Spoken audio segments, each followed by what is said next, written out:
live at Studio B with your day-to-day BYU sports play-by-play. I'm Spencer Linton alongside Jarom Jordan. It is now our privilege to welcome in one of our longtime colleagues, all-around good guy, Dave McCann, who he likes some offense as well from BYU. You got the memo with black pants? I have to be here on sweatshirt day, although I'm not going to the same funeral as the two of you. Yeah, exactly.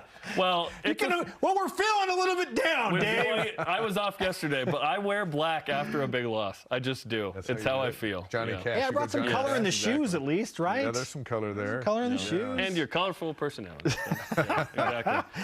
Dave, I love what you wrote yesterday, and so I'd like to start there if you don't mind. You know, everyone's talking about the defense. Yes. And as I mentioned in that article in the Deseret News, their defense has got to fix some things, and you guys have been talking about it already in the show. But the key moving forward is offense. There were two games on Saturday. There was the one where BYU couldn't get off the field, and that's the one we were focused on. You know, 1 third down after the other. The second game that I noticed was Arkansas allowed Jaron Hall a career day in passing and threw 3 touchdowns and gave up 35 points, and they could care less. They came to score 52, score more points, and go home. And they'd give up points on defense, and the defense like, okay, well, now we're going to go off. There was no wailing and gnashing of teeth. Like, I can't believe we just gave Puka another touchdown. So I'm watching them, and I'm watching us. They're in the SEC. They're a P5. We're going to become a P5 and go into the Big 12. The shootouts are what's in the future. So while these things got to be fixed on defense for this season, and the defense has to be better moving forward, if the offense has to score 53 points to win a game, they have to score 53 points to win a game. And you know what? 3 teams out of the 4 games in the Big 12, 3 teams scored 40 or more last week and got beat. The SEC, 4 games of the 6, the losing team scored 35 or more. That's where football is now. It's how many points can you score? Well, I'll give you this. 2 turnovers by BYU. The unfortunate snap situation where Joe Tukuafu was not supposed to even snap the ball. Like BYU's planning to punt. Yeah. The hard count, snaps the ball, and they recover on the 35-yard line, whatever it was, go and score a touchdown, and then an interception, and they go and score a touchdown. And what that did, 10. that shifted the balance of you score, we score. Because that's the way that game was going. And KJ Jefferson makes Eli Manning Super Bowl-like play. Yes. He escapes 3 or 4 guys. Like, that was a crazy play. BYU's got to tackle that guy. It is interesting, Dave, because I agree in the Big 12, obviously it's known for shootouts and whatnot. I just wonder if you don't turn the ball over, like BYU's been pretty good at it, and you make one more stop, it's a different kind of day, but just one stop. So the defense doesn't have to be like great or even good. They just need to be better, probably by like a possession or 2. I heard Nick Saban say after the Tennessee game, they gave up 51 points. This is Alabama. There's no shortage of 5 stars on their defense. They win all the time. And he said in the post-game press conference, he goes, we just needed one stop. We just need to get one stop. It wasn't, I got to fire my coordinator. I can't believe we gave up all these yards. Tennessee's got good athletes. This is what they do. What I thought is we were good enough to get one stop, and they didn't get the stop, and they lose by 3 points. And I love that he didn't blame the officials, because everybody knows, every Alabama fan's like, oh! There's a pass interference call late in that game, right? No, Nick Saban wasn't blaming the officials. He was looking at one stop. It's the mentality. You go back to the Notre Dame game. As bad as the defense played on 3rd down, they handed the ball to Jaron Hall in the 4th quarter, down by 5 to go win the game. Offense scores, wins the game. We're having a totally different conversation. We're talking about, gee, can we get to the top 10 this week? Because we'd have had a little more momentum going into Arkansas. I don't think we would have stopped Arkansas. We slammed on our own brakes, and then they left us in their dust. But it was this. And that's life in the Big 12. And so BYU's got to recruit heavy on receivers. They're in great shape going in next year. They got to recruit a quarterback that can throw it and have the gusto to do it.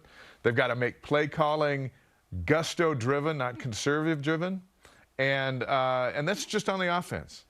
But if we scored 53 points on Saturday, we'd be having a totally different conversation. And it's like unfair to put that on the offense. But if the other team scores 52, you've got to score 53. And in 2016, we did not complain about the defense like this. 55-53, the Toledo game, We did not complain about. That was a fantastic game for Jamal Williams. That's what we talk about. Yes, 5 touchdowns, 286. Yeah. Like, it was incredible. I'm interested to see, moving forward, what BYU does. Obviously, the X's and O's part you'll break down on after further review tonight, which I'm excited about. But I said I won't be surprised, and I expect Kalani Sitake to call the plays on Saturday on defense. I just think we're to that point where Obviously, he's going to be heavily involved, like we talked about, but I expect him to have a card on the sideline making the calls. And you know what? Where did he learn that? He learned that from Kyle Whittingham. And Kyle Whittingham would be doing the same exact thing. And if the Utes have a bad day on defense, is he not in those meetings? Kalani learned from Kyle how to be a head coach / quasi-defensive guy. He wants to be like Lavelle because Lavelle's a legend. Lavelle wasn't always that way, but as he matured, he goes, I'm going to let my coaches coach, and I'll manage the big decisions. But, you know, if you're talking about offense, you're talking about Mike Holmgren and Doug Scoville and some of those guys.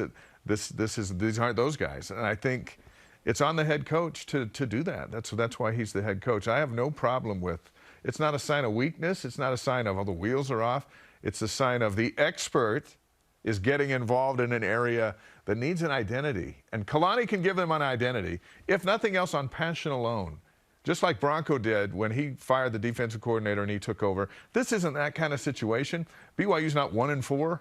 They're 4-3 with a win over a top 10 team moving forward. But it's the mindset of, I think BYU comes out looking to take somebody apart on Saturday because of Kalani's involvement, and I'll be surprised if that doesn't happen. They need some caffeine. And you are Kalani's the caffeine. You are similar to Jarom in the idea that this whole Eastern time zone, playing at Liberty, where they're talking about making history, and it's the biggest home game in program history, and Hugh Freeze is riling up his guys.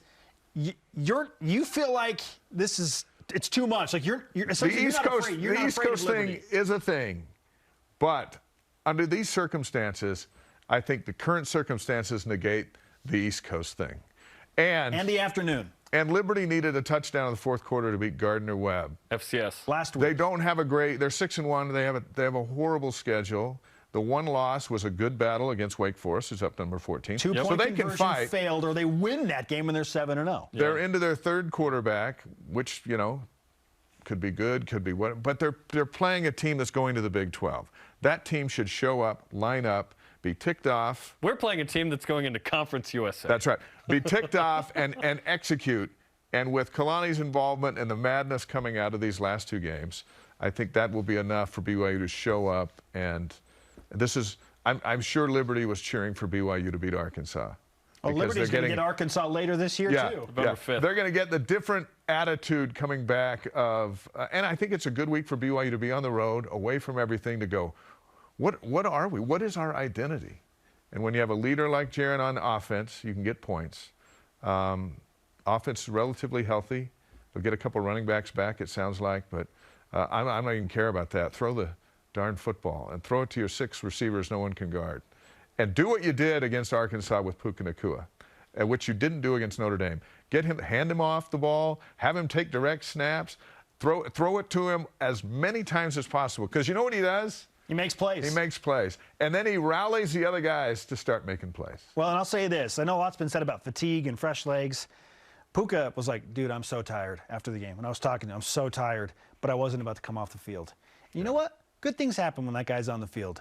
So leave your best players on the field, even if they're tired, because good things happen when they're on the field. Right, and I'm not a defensive expert, so I'll just say this quietly. Leave your best defensive guys on the field. I brought this up. It is a defensive philosophy for BYU. It's not on offense. Yeah. I know those are different sides of the ball, but, okay, with Liberty, I think if BYU does not turn the ball over, there's no way BYU loses. Because Liberty is plus 28 points off turnovers. This is wild. They turn it over a ton, too, by the way. They have 18 takeaways, 16 giveaways. The BYU defense has not been opportunistic. The offense has done a great job of holding onto the ball for the most part, right? Only, 5 giveaways, 7 takeaways for BYU.